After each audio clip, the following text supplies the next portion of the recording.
Allez, salut cher investisseur immobilier. Aujourd'hui, petite vidéo détente. Je voulais faire une vidéo, comme je vous ai dit, j'ai créé une nouvelle catégorie, une nouvelle playlist qui s'appelle euh, Voyage au sens large, où dedans je fais des vidéos sur des sacs à dos et je vais me mettre à faire des vidéos petit à petit sur mes lieux que j'ai eu la chance de pouvoir visiter, en tout cas pour vous donner un petit peu des informations si vous voulez préparer des voyages dans ces zones-là. Je vais petit à petit faire des vidéos là-dessus également. N'hésitez pas à me mettre en commentaire si ça vous intéresse et surtout à me poser des questions sur les zones sur lesquelles je vais parler. Je vous mettrai également, vous trouverez également un lien dans la description vers mon site, mon groupe Facebook sur lequel il y a des photos, sur lequel on peut échanger sur les différents voyages pour avoir des informations et continuer à échanger ensemble. Vous le trouverez dans la description. C'est un groupe sur lequel je mets à peu près, j'ai créé plein d'albums où vous verrez beaucoup de photos des différents endroits que j'ai pu visiter et qui vous permettront de, pourquoi pas, choisir votre prochaine destination de voyage. Donc aujourd'hui, comme vous pouvez le voir sur l'écran, on va parler de la Grèce et surtout plus précisément des îles des Cyclades où je suis allé. Moi j'ai pu faire, j'ai atterri à Santorin et j'ai fait l'île de Naxos. J'ai fait ça sur une semaine, donc j'ai fait 2 îles et pas 3, et pas 4, et pas 5. Je vais vous expliquer pourquoi un peu plus tard dans la vidéo. Donc j'ai fait Santorin et Naxos. La chose que je voulais vous dire en priorité, quand on regarde la carte, vous voyez qu'il y a plusieurs aéroports, hein. Dans les Cyclades qui se situent ici, qui se situe par là. Alors si je prends l'autre carte, vous verrez mieux. Voilà, les Cyclades, c'est ce qu'on appelle la zone du centre, avec Santorin, Naxos, Chios, Andros. Nous avons le Dodécanèse ici, la Crète ici, Ionène ici, Sporade ici, et la mer du Nord, la zone nord ici. D'accord? Donc nous, on est dans les Cyclades au centre, ici. D'accord? Donc on revient sur la carte là. Donc les Cyclades, c'est ici, et on peut voir que les aéroports sont à Mykonos, Paros, Naxos et Santorin. D'accord? Au niveau des Cyclades. Ce sont les aéroports les plus, on va dire les plus connus. Mais évidemment, si je vous parle de Mykonos, vous connaissez bien Mykonos à travers les reportages que vous pouvez voir sur les discothèques, etc., etc. C'est pas trop mon délire, donc c'est pas une île que j'irai voir, sachant que après, si vous aimez faire la fête, etc., c'est une île qui est presque dédiée à ça, hein, un peu comme Ibiza. C'est une île qui est pas mal faite pour ça.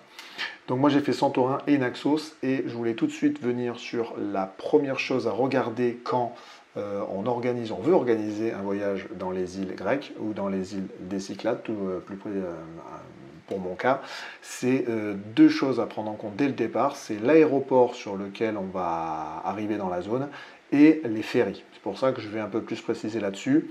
Je vous expliquerai après les moyens de transport sur les îles, mais d'abord on va commencer par ça.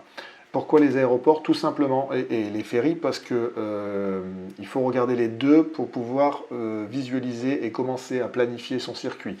Nous, pour les Cyclades, par exemple, pour vous donner un exemple, quand on est parti là-bas, on avait prévu d'atterrir à Santorin et de repartir de Naxos. Vers la fin, au prix des billets, etc., on a fait un aller-retour depuis Santorin. Ce qui nous a un peu verrouillé une étape qu'on voulait faire, qui était l'île d'Amorgos à côté.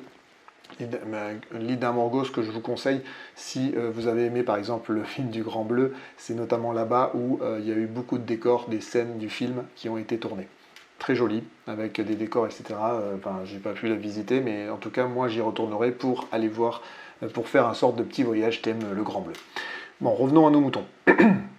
Donc on voulait faire 2 aéroports, on n'en a fait qu'un, ce qui nous a un peu verrouillé une troisième étape, mais vers la fin je vais vous expliquer l'avantage et vers la fin le bienfait qu'on a fait de faire que 2 îles sur une semaine, parce que tout simplement ça nous a permis de nous reposer, d'allier un peu les incontournables à faire sur les îles, de pouvoir les faire, parce qu'on avait 3 jours sur chaque île, et de pouvoir aussi se reposer et profiter des couchers et du lever de soleil et surtout du temps clément, parce que je suis parti là il y a quelques semaines, c'est-à-dire au mois de mai, qui est le début de la saison dans cette zone-là.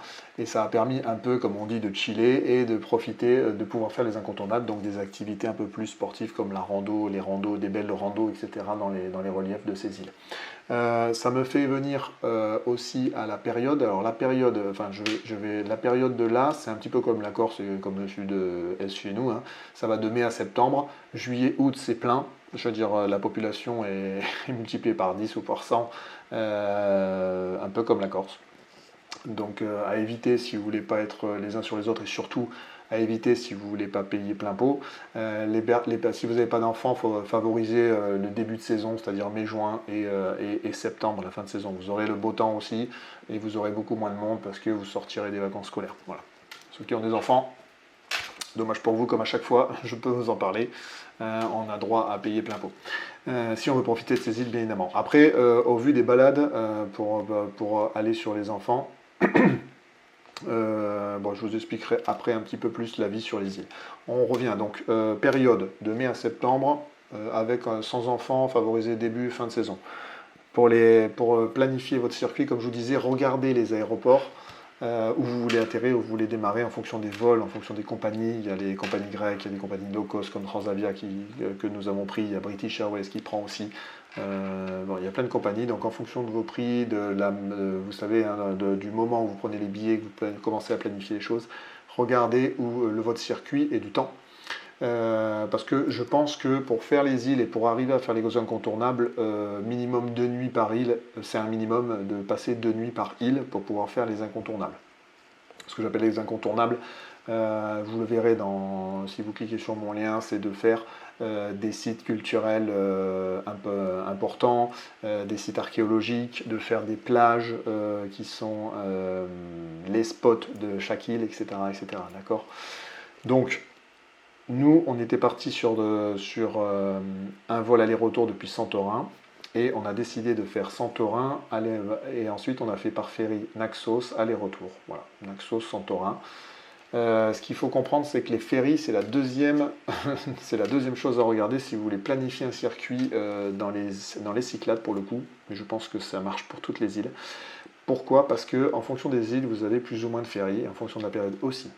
Il y a 2 sites que je vous propose qui vont vous aider à faire ça. Il y a Ferry Hopper et il y a Direct Ferries, qui sont 2 moteurs de recherche qui rassemblent, comme vous pouvez le voir, les compagnies qui tournent là-bas, les compagnies grecques ou pas, mais en tout cas les bateaux qui font les circuits et qui relient les îles. D'accord ? Donc n'hésitez pas à aller sur internet pour regarder aussi les ports dans les différentes îles. D'accord ?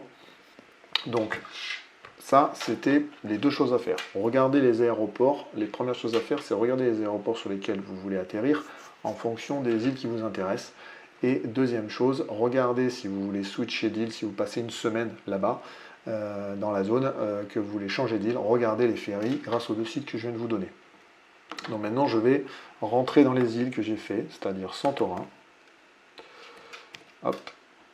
Je vais mettre une carte, je vais vous choper une carte pour que ça soit plus simple. Voilà, on va prendre une carte comme ça, tac, et on va mettre la deuxième île, Naxos. Alors pourquoi déjà j'ai choisi ces 2 îles? Tout simplement parce que Santorin est très joli et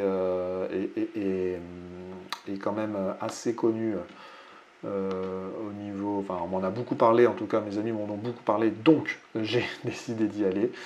Et Naxos, c'est une des plus grosses îles des Cyclades, donc pas mal de choses à faire et de balades sympas à faire. Donc voilà, ça c'est bien évidemment une carte qui est trop petite. Est-ce que j'ai plus grand pour vous? Voilà. Voilà. Ok. Là c'est l'île de Naxos et là j'ai la carte de Santorin. Voilà. Alors, ensuite quand on prend les 2 îles, quand vous prenez l'aéroport, hop, je reviens ici, quand vous prenez l'aéroport et que vous atterrissez à Santorin, alors je vais pas détailler l'aéroport de Naxos étant donné que je n'ai pas atterri à Naxos. Donc si vous voulez atterrir à Naxos, n'hésitez pas à le chercher sur internet et je ferai des rajouts petit à petit si un jour, parce que moi mon voyage que je veux faire, mon deuxième voyage que je veux faire, j'atterrirai à Naxos pour me rapprocher de l'île que je veux faire. J'ai atterri à Santorin, d'accord? Donc pour circuler sur Santorin, nous avons des bus. des bus qui s'appellent, la compagnie locale, elle s'appelle, vous tapez ce que j'ai marqué là, Catel Bus Timetable. Ça vous permet de trouver le site des bus locaux et surtout les heures. Parce que là-bas, il y a des bus tous les heures, donc il ne faut pas trop se louper. Et donc, après, vous avez les liaisons. Par exemple, voilà, nous, on a fait l'aéroport à Fira, de Fira Oya. Vous pouvez faire, enfin, il y a plusieurs arrêts, Crottieri, ça c'est des sites incontournables, etc. L'autre chose qu'il faut bien comprendre au Cyclades, parce qu'au début, on avait le doute, Fira, Tira, Terra, pour Santorin et pour les autres îles, sont le centre-ville. Ça veut dire, ces trois mots-là, si vous voyez Fira, Tira, Terra, je parle notamment sur les réservations Booking et Airbnb, ça veut dire le centre-ville, c'est on va dire la ville, la zone principale la ville principale, pardon, de l'île. D'accord? Fira, Tira, Terra, c'est la même chose. Faites attention et n'hésitez pas quand vous allez chercher vos réservations de logement. Nous, on a fait Airbnb et Booking parce qu'on a loué un hôtel pour Santorin, par exemple. Regarder où ça tombe, d'accord? Pourquoi? Là, je reviens sur Santorin, donc on a le bus, je voulais un Catel, j'en ai précise, et pour Santorin, voilà. Donc on a Fira ici, vous voyez, c'est la ville principale, c'est là où toutes les commodités se passent, c'est là où vous faites les belles photos que vous pouvez voir sur tous les profils d'Instagrammeurs, etc., etc. Et quand je vous dis de prendre une carte, et notamment il faut prendre une carte plus détaillée que ça, tout simplement parce que ça dépend où vous voulez vous loger, il y a des endroits de partout à Santorin à faire. C'est une île qui est pas très grande, vous pouvez louer, nous on s'est fait le plaisir de louer un quad, ce qui vous donne encore plus de liberté, notamment pour faire les sites que vous pouvez voir en bas, là, comme la White Beach par exemple, est accessible qu'en quad, en voiture et en scooter, vous n'y arriverez pas. Il y a des sites comme ça où ça passe très vite d'une route à peu près correcte bitumée à de la terre et carrément de la route dans le maquis. Donc moi je vous conseille de louer un quad ou de louer un buggy pour circuler sur Santorin. C'est une île qui est assez rapide. Pour faire Fira Oya, parce que Oya par exemple il y a un très joli village à faire aussi et vous pouvez faire le coucher de soleil là-bas qui est sympa. Faire Fira Oya on a 20 minutes, je crois même pas. En gros, c'est une île qui se parcourt en même pas une heure. Donc voilà, donc vous pouvez, en 3 jours, vous pouvez faire pas mal. Nous, on a fait, pour vous expliquer un peu notre circuit, on a fait d'abord le sud, pardon, où on est parti vers Crottieri, qui est un site archéologique, et on a fait toutes les plages ici. Donc il y a la Red, la White, la Black. Et après, on a fait ici, Perissa Beach, il y a une autre à côté de plage intéressante. Et après, nous avons fait Oya, bien évidemment, pour le coucher de soleil notamment. Et après, à pied, parce qu'on peut y aller à pied, et ça se fait bien à pied. Là, on les voit très loin, mais bon, ça se fait facilement à pied. Il faut compter une marche de 20 minutes. Il y a Firo Stefani et Imerovigli, qui sont deux villages sympas. Carterado, c'est une autre ville qu'on n'a pas faite, mais c'est un quartier par lequel on y passe. Mekalo Chori, c'est un village aussi sympa qu'on a fait. Mais on a fait, pour vous résumer, on a fait tout ça en quad. Et l'aéroport, vous voyez, il est ici. Donc, bien évidemment, comme chaque pays où il y a des aéroports distants, il y a des gens qui vont essayer de vous rabattre pour faire des taxis, pour faire des choses comme ça. Vous allez chercher le panneau Local Buses, il est jaune. Qui est pas loin de la sortie de l'aéroport. Vous prenez, avant vous avez regardé où, là-bas on a la chance d'avoir la 5G partout, vous regardez le site que je vous ai donné, la Catel, et vous regardez l'heure à laquelle le prochain passe et vous attendez. Ça coûte entre 2 et 2,50 €, ça dépend des trajets, par personne. Voilà, c'est pas grand chose.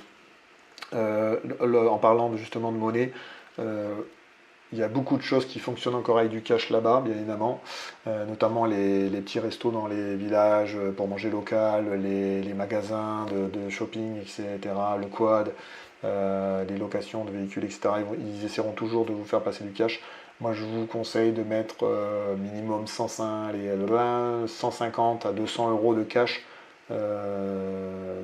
d'avoir 150 à 200 € de cash pour vous, rien que pour les restaurants pour manger local dans les petits villages que vous pouvez faire dans la RPI. Voilà, même si beaucoup maintenant acceptent la carte bleue, bien évidemment. Ah oui, carte bleue, je ne vais pas vous faire un dessin, mais carte bleue, Boursorama, moi j'ai utilisé Boursorama qui permet dans l'UE on n'a pas trop de grandes problématiques, mais quand vous prenez une carte bleue pour voyager, regardez les frais que ça vous coûte, d'accord? Les frais sont souvent déjà quand on va chercher de l'argent dans les distributeurs automatiques de billets. C'est pour ça que je vous dis d'emmener avec vous du liquide, ça vous évitera de prendre des frais pour retirer dans les ATM dans les pays étrangers. N'hésitez pas à me mettre en commentaire hein, si vous voulez que je fasse une vidéo un peu comme ça sur les tips pour voyager, il n'y a pas de problème, je me ferai un plaisir d'y répondre et d'essayer de répondre en plus. Donc à Santorin, voilà, il y a ensuite le Volcano qui est à faire avec des bateaux depuis le vieux port qui est sympa. Voilà.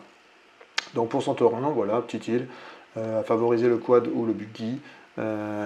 Par contre, Santorin, je la compare un peu à la Corse, parce que et à Saint-Tropez, un mix entre les deux, parce que c'est cher. Le front de mer, là, Fira, c'est cher. Si vous prenez, enfin c'est cher. Les restaurants sont pareils que nous. La qualité, bon, bah, faut regarder nous, on a beaucoup travaillé avec Google et les amis Google, ça ne nous a pas trop trahi, on va dire. Après, il y a des hôtels super sympas en Seafront, c'est pour ça que nous, on a pris un hôtel là-bas parce que ça vous permet de déjeuner avec la vue sur la mer. Ça vous permet de loger dans des trucs un peu atypiques qui sont des hôtels des fois creusés dans la roche. Parce que en fait, ce sont des îles, les Cyclades, qui sont toutes tournées vers la mer Égée, enfin, sont toutes tournées vers la mer. Donc vous avez les flancs de falaises sont construits avec des logements atypiques. Alors je ne sais pas si je les ai là. Voilà, sont construits comme ça et tout est en front de mer. Vous voyez là, Santorin, vous avez tout en front de mer. Tout est en front de mer. Voilà. Après, dès que vous rentrez, les maisons ne sont pas entièrement blanches. Vous n'êtes plus dans cet aspect-là, mais là c'est très compressé, comprimé et tout est en front de mer. Donc il y a toujours une terrasse, il y a toujours il y a toujours une terrasse, toujours un extérieur pour avoir une vue sur le coucher ou le lever de soleil notamment et la mer Égée. Donc voilà, ça c'était pour Santorin. On va passer à Naxos parce que sinon la vidéo va durer longtemps. J'ai tellement bien aimé ce que j'ai fait que je vous en parlerai, je pourrais vous en parler pendant des heures. Donc Naxos, plus grosse île, elle par contre, je vous conseille de louer une voiture. La voiture, on a payé avec assurance full, on a payé 50-55 € la journée. Nous, on a loué une journée et demie, ça suffit pour faire les incontournables en 3 jours. Voilà, si vous restez plus longtemps, bien évidemment, vous louez plus longtemps. Vous pouvez aussi louer des quads et des buggy là-bas, mais nous, on a préféré favoriser le véhicule. Voilà, donc, pour Naxos, pareil, vous avez vu Chora.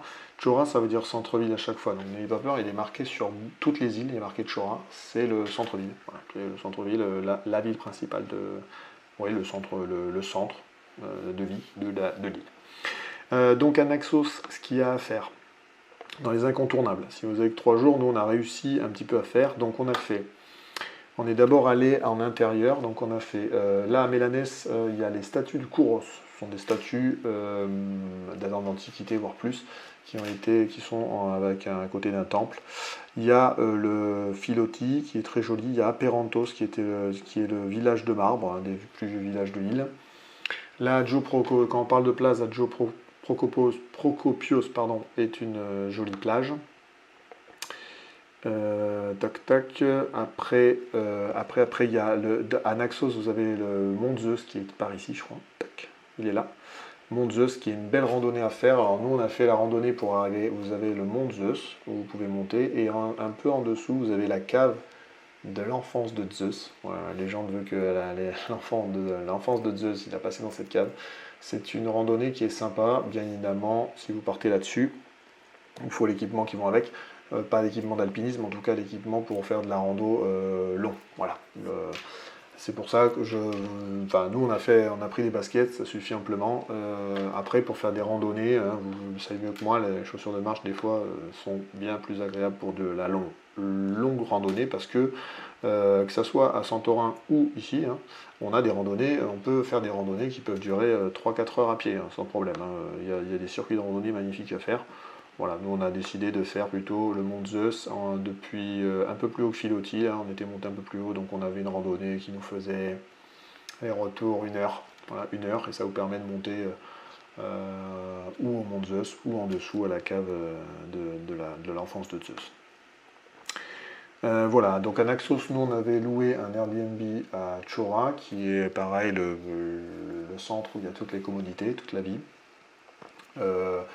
Là, il y a le temple d'Apollon. Alors, le temple d'Apollon qui est aussi sur une île en face, là, sur laquelle vous voyez, et vous avez la Portara, pardon, qui est une porte du temple qui est restée debout. Et à travers c'est un site aussi pareil où on fait un lever et un coucher de soleil. Là-dessus, je ne vais pas vous décrire les choses, vous irez voir dans mon lien en dessous si vous voulez voir toutes les photos que j'ai prises, c'est magnifique. En gros, on peut faire des super restaurants et on peut faire des jolis sites aussi avec des levées et des couchers de soleil. Moi j'ai bien aimé Naxos, beaucoup plus que Santorin, mais chacun son choix. Les deux îles sont super jolies. Voilà, vous avez encore ces constructions atypiques avec ça, là, les coupoles bleues là, et ce sont des chapelles souvent. Il y en a beaucoup et c'est très atypique des îles grecques. Voilà. Donc après, par contre, armez-vous de chaussures quand même pour marcher. Pourquoi? Parce que ce soit Santorin, Naxos et les autres îles, vous avez vu là, on le voit un peu, on a des marches, il n'y a rien de droit. Vous avez ou des marches ou des dénivelés, c'est toujours de l'exercice. Je crois que si on doit compter les marches qu'on a fait nous, on a dû faire 3 fois la Tour Eiffel facile en nombre de marches. Il y a beaucoup de marches. Voilà. Mais c'est assez intéressant et c'est très joli. Voilà, ça c'était pour l'aspect voyage tourisme. Bien évidemment, quand vous partez, nous on est parti une semaine, donc on a pris sac à dos. N'hésitez pas à prendre un petit sac à dos une journée pour les balades que vous faites pendant que vous êtes là-bas. D'accord? Donc derrière ça, on va faire un petit lien quand même avec l'immobilier parce que je sais que vous êtes quand même sur cette chaîne pour ça. Donc je vais commencer par les prix au mètre carré. Donc les prix au mètre carré, vous l'avez bien compris, au vu des dernières tendances, c'est plus cher à Santorin, plus cher à Santorin qu'à Naxos. À Santorin, dans les infos que j'ai pu trouver, les résidences neuves, c'est du 17 000, environ 17 000 euros le mètre carré, de haute qualité. Hein, voilà. Naxos, j'ai trouvé des prix, en plus de fourchettes de prix pour Naxos, j'ai trouvé, c'était une moyenne, voilà, ça commençait à une moyenne de 2 000 euros le mètre carré, ça commençait. 2 000 euros le mètre carré pour des maisons de village, des villas, voilà, mais ouais, évidemment ça monte au fur et à mesure des mètres carrés. Et ça varie en fonction de l'endroit où on est. Ça c'est toujours pareil comme de partout et comme la Corse. Si on est sur des spots, voilà, on va dire touristiques, voilà, ça va vous coûter plus cher que si vous êtes en intérieur de l'île. Ce qu'il faut comprendre, c'est que ces îles sont énormément en construction. J'ai vu énormément de résidences de tourisme se construire là-bas. Il y a encore pas mal de place, donc il y a moyen d'acheter. Il faut bien évidemment se renseigner et surtout essayer de trouver un point de contact local. Donc pour faire ça, si vous êtes intéressé d'acheter en Grèce et dans les Cyclades, il ne faut pas hésiter à consulter la liste des notaires qui sont marqués sur le site de l'ambassade de France en Grèce, qui me fait penser qu'il y a une antenne à Santorin de France. Il y a des notaires qui peuvent parler français. Et autre anecdote, par exemple, là, la période où on est allé, comme c'était avec la semaine des ponts, etc., je peux vous dire que j'en ai croisé beaucoup des Français. Donc voilà, bon, pour les notaires, pour les ventes, vous pouvez pas aller consulter la liste des notaires qui est sur le site de l'ambassade de France en Grèce. Vous pouvez, j'ai trouvé un contact d'un notaire à Athènes qui parle français. Est-ce qu'elle pourra vous aider pour les îles des Cyclades? Je ne sais pas, parce qu'elle se trouve à Athènes. Il y a des sites aussi qui vous permettent d'avoir ces annuaires et d'avoir des infos, comme par exemple, j'ai trouvé le site qui s'appelle expat.com, qui permet de trouver notamment des notaires en Grèce. Donc après, avec tout ça, il ne faut pas hésiter d'aller chercher sur Internet si vous êtes intéressé. Ensuite, l'autre information que je voulais vous donner au niveau si on veut acheter une propriété, alors j'ai trouvé les infos pour la Grèce, mais je pense que ça rentre aussi les îles avec, hein, les Cyclades tout du moins. Donc bien évidemment, il faut vérifier l'aspect légal des choses. Donc là, il faut trouver un avocat spécialisé. Comme vous le savez sur ma chaîne, comme je vous dis, je suis en train de construire les fichiers des différentes phases, hein, que ce soit la phase d'acquisition, la phase de recherche, la phase d'acquisition, la phase de rénovation, la phase de gestion.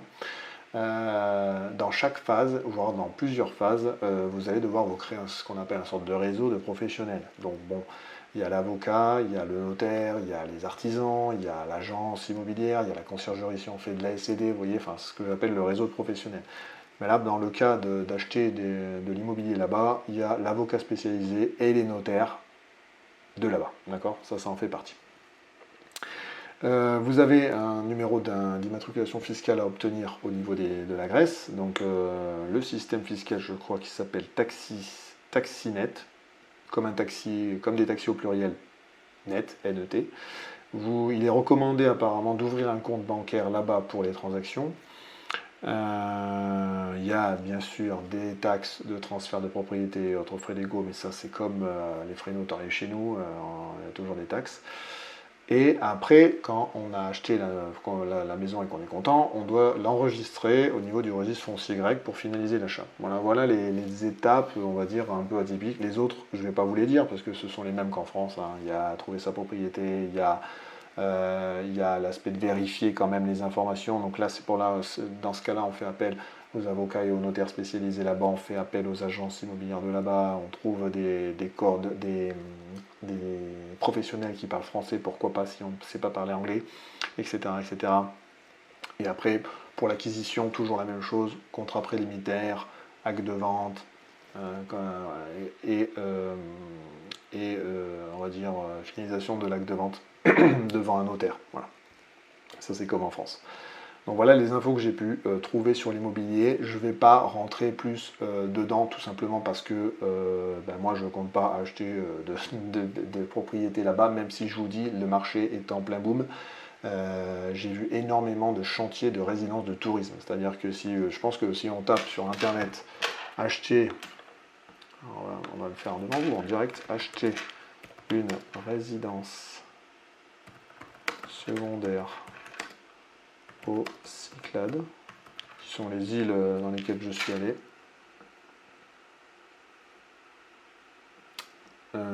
Tac. Alors, vous voyez, déjà j'ai un mode d'emploi pour acheter une maison dans les Cyclades là. Vous voyez, en tapant sur internet. Enfin, après c'est comme tout le temps, il faut chercher les infos. Et moi je voulais voir. On va pas faire ça. On va faire.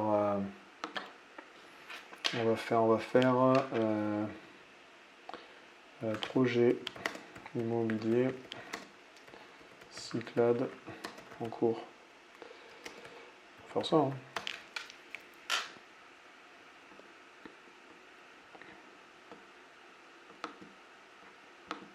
Voilà. Est-ce que je vais avoir des photos?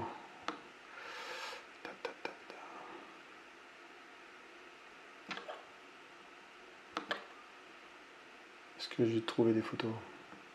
Voilà, non, je trouve des sites, je ne vais pas trouver. Voilà, donc par exemple, vous voyez, je suis tombé sur un site qui vous donne les étapes pour acheter une maison aux Cyclades. Voilà. Et bien évidemment, comme à chaque fois, vous voyez, par exemple, ils disent de bien connaître les îles. Ben oui, mais c'est comme quand vous voulez acheter un bien immobilier en France. Le but du jeu, c'est d'aller faire des visites, et au plus vous en faites, au plus vous connaissez l'endroit. Voilà. Donc il faut bien évidemment se familiariser avec l'endroit et connaître les zones, pour les coups, dans les îles qui sont intéressantes pour acheter. D'accord ?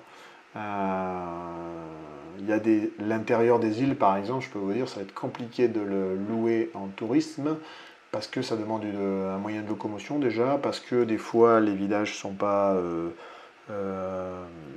proches de commodité, et je peux vous dire que c'est des fois comme la Corse que j'ai connue avant, il y a des endroits où il n'y a pas de route encore. Hein. Ils construisent des maisons et il n'y a pas les routes. Les routes sont encore en terre à l'ancienne, quoi.